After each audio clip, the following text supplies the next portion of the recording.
I would like to request Shri Samil Gurumji to come on the stage and say a few words and guide the Kangjo students. Sir Gurum, please. यो जुन चाहिँ कार्यक्रम हेर्ने मौका पाए एउटा कुरोको याद आयो seeing is believing हेरेर विश्वास हुन्छ र तपाईहरुलाई आजको अस्पिसियस यस कार्यक्रममा म एउटै कुरो मात्र भन्न चाहन्छु यो के भन्दा मेनली यो जुन कार्यक्रम छ कामजुङ देवगारको जुन कार्यक्रम छ यो कार्यक्रम मेनली हाम्रो इन्टरटेनमेन्टको लागि मात्र यो कार्यक्रम होइन यो हाम्रो मन भित्रबाट लिनुपर्छ यो इन्टरटेनमेन्टको लागि हामी लिएको छैन यो कार्यक्रम सम्पूर्ण विश्वलाई सम्पूर्ण संसारलाई संसारमा यस्तो खालको जातिहरुलाई जुन जातिहरुले आफ्नो कल्चरलाई मान्न पाएको छैन उनीहरु एउटा सप्रेसनमा छ डिस्क्रिमिनेसनमा छ र त्यो डिस्क्रिमिनेटेड सेक्सन अफ द वर्ल्डलाई युनिभर्सलाई यो कार्यक्रमले एउटा मेसेज जाओस् हेर वी टिबेटन पिपल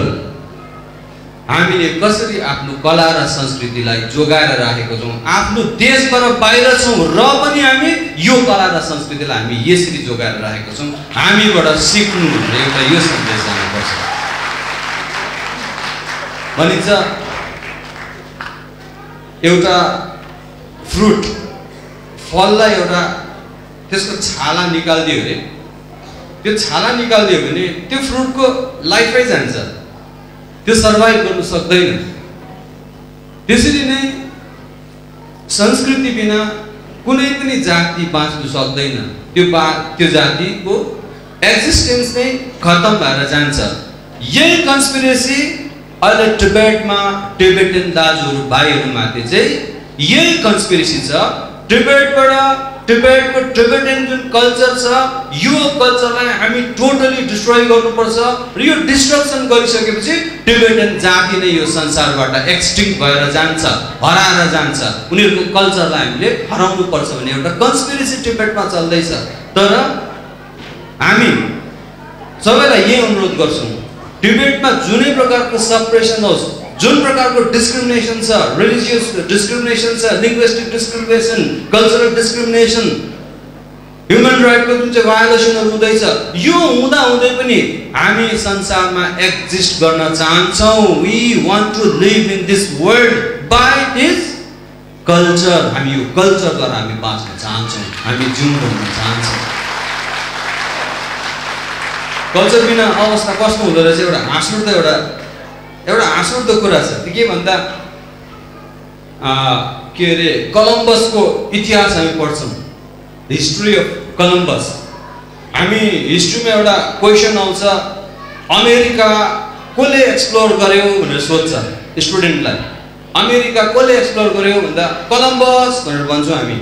कोलम्बसले गर्यो भनेर भन्छौं 15th सेन्चुरीमा कोलम्बसले अमेरिकालाई एक्सप्लोर गर्यो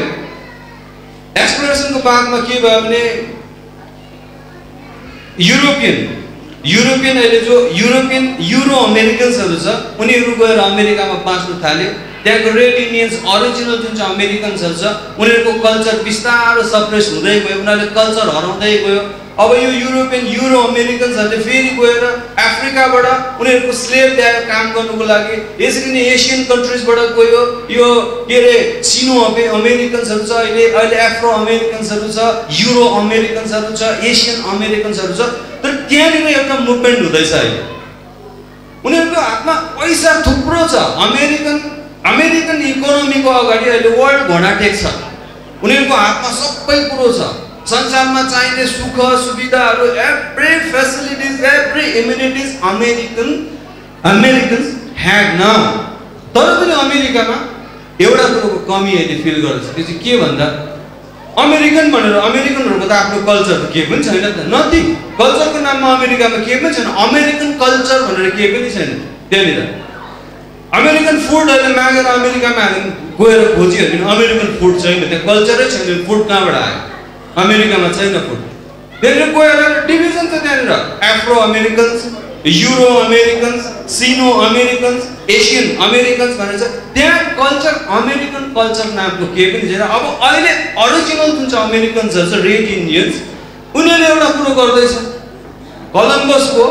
जति पनि मूर्तिहरू बनाएर राखेको थियो, कलम्बसले चाहिँ हाम्रो अमेरिकालाई चाहिँ एक्सप्लोर गरेको भनेर मूर्तिहरू एकदम स्ट्याच्युहरू बनाएर राखेको थियो, एकदम बाटोमा म्युजियमतिर कलम्बसको एकदम स्ट्याच्यु बनाएर राखेको थियो। अहिले त्यो कलम्बसको स्ट्याच्युलाई भत्काउनु थाल्यो। यो कलम्बसले गर्दा हाम्रो अमेरिकाको एक्जिस्टेन्सै हराएर गयो, हाम्रो अमेरिकाको कल्चर हराएर गयो भनेर आज अमेरिकन्सहरू पैसाको थापमा सुत्छ, एभ्री फेसिलिटिजको अगाडि बस्छ उनीहरूकोमा। तर पनि अमेरिकन्सहरूको आँखामा आँसु छ, किनभने they doesn't have their own culture